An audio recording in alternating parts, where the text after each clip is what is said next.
Hey guys, Bridget here. In this video, I'm going to talk about how to make your design career bulletproof and how to never run out of clients. So these concepts are going to apply both if you're freelancing and if you're looking to or you already have a full-time position or a part-time position as a designer. And the very first concept is focus on the client's problems. Now, if you've been around on this YouTube channel for a while, you already heard me talk about this quite extensively.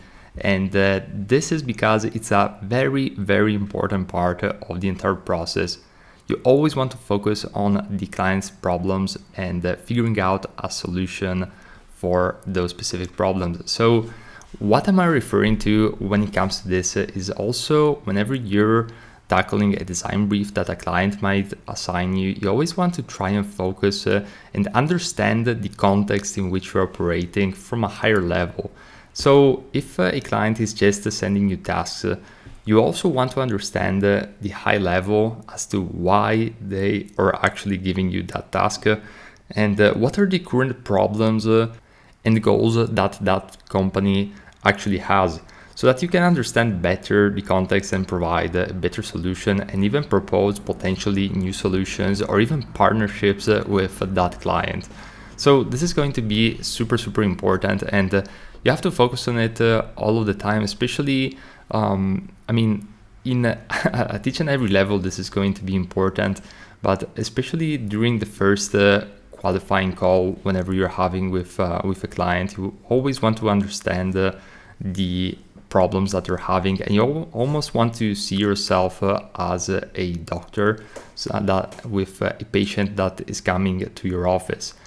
Before prescribing any pills or medicines or whatnot, you want to understand as a doctor what are the problems and what is the medical background of that particular client. So by doing that, you can actually provide a better solution afterwards. So definitely keep this in mind. Now let's move on to the very next point, which is outwork everybody else.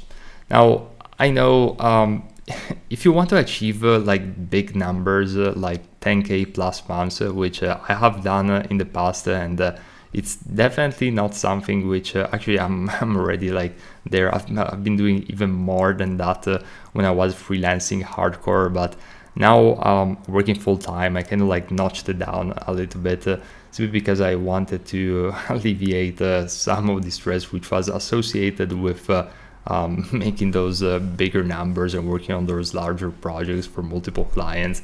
But one of the things that you definitely need if you have high ambitions, if you have high goals, is that you need to always try to outwork everybody else.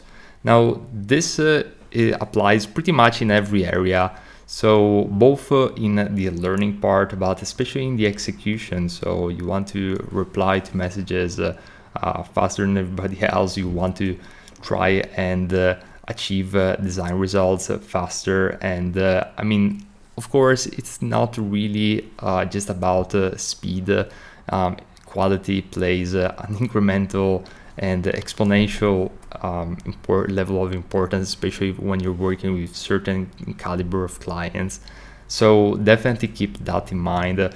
But generally speaking, it's very, very important to just go hardcore on your work ethic. And you have to make some sacrifices, especially when you're first starting out and setting everything up. And then as time progresses, you're going to start seeing patterns when it comes to design projects and things of that nature. But generally speaking, you really have to put yourself in the mindset of an athlete. And I always use the gym as an example of this.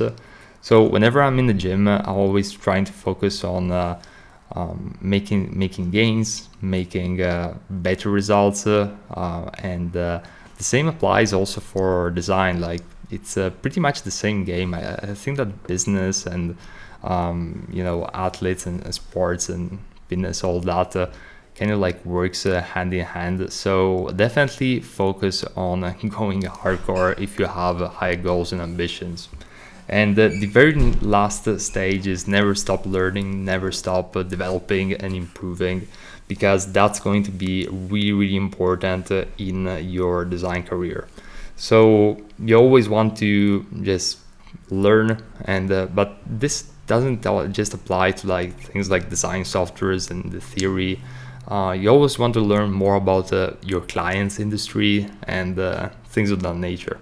So I hope this video was helpful, and I want to remind you that I recently launched a free course on how to get started in UI UX design, which you can find in the link in the description. And on my YouTube channel, I have over 400 videos, all for free, where I'm sharing my over 10 years of experience working with clients from all around the world, really. So feel free to check it out, and I'll see you in the next video.